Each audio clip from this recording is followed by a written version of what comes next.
Hi friends, welcome back to my YouTube channel Teju creations. ఈరోజు నేను రవ్వ కేసరి చేస్తున్నాను అనమాట. దానికోసం స్టవ్ ముట్టించి కడాయి పెట్టేసేసి 3 స్పూన్స్ నెయ్యి వేసుకున్నాను. నెయ్యి కరిగింది. ఇప్పుడు ఇందులో జీడిపప్పులు వేసేసేసుకొని బాగా లైట్ గోల్డెన్ కలర్ వచ్చేంత వరకు ఫ్రై చేసుకోవాలన్నమాట. జీడిపప్పు వేగిపోయినాయి. ఇప్పుడు ఇందులో మనము బొంబాయి రవ్వ వేసేసుకొని బాగా ఫ్రై చేసుకోవాలన్నమాట. రవ్వ బాగా వేగాలి, సిమ్లోనే వేయించుకోవాలన్నమాట. నేను ఈ కప్పుతో బొంబాయి రవ్వ తీసుకున్నాను, సూజీ రవ్వ. అలాగే ఇదే కప్పుతోని 4 కప్స్ ఆఫ్ వాటర్ వేసేసుకొని పెట్టుకున్నాను అనమాట. అవి బాగా బాయిల్ అవ్వాలి. ఇప్పుడు ఇందులో కొంచెం ఫుడ్ కలర్ వేస్తున్నాను. ఇది ఆప్షనల్ మాత్రమే. చూసారంటే రవ్వ కూడా బాగా వేగిపోయింది.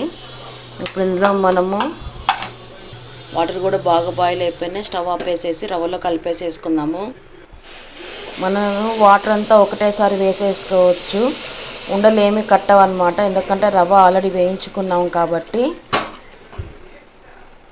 వాటర్ యాడ్ చేసేసుకున్నాక ఇలా కలుపుతూ ఉండాలన్నమాట. రవ్వ కూడా తొందరగా దగ్గరకు వచ్చేస్తుంది.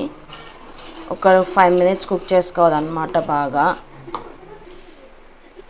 చూసారంటే రవ్వ కూడా బాగా దగ్గరికి వచ్చేసేసింది.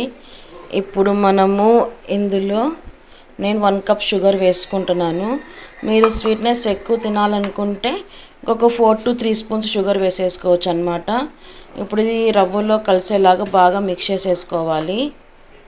చూసారంటే చక్కెర కూడా బాగా మెల్ట్ అయిపోయింది. రవ్వ కూడా బాగా దగ్గరికి వచ్చేసేసింది. ఇప్పుడు మనం ఇందులో 2 స్పూన్స్ నెయ్యి వేసుకోవాలన్నమాట. నెయ్యి వేసేసేసుకొని అంతా బాగా కలిపేసేసుకున్నాక ఒక్క 2 నిమిషాలు మగ్గించుకోవాలి. స్టవ్ ఆపేసేసి బౌల్లోకి తీసేసుకుందాము.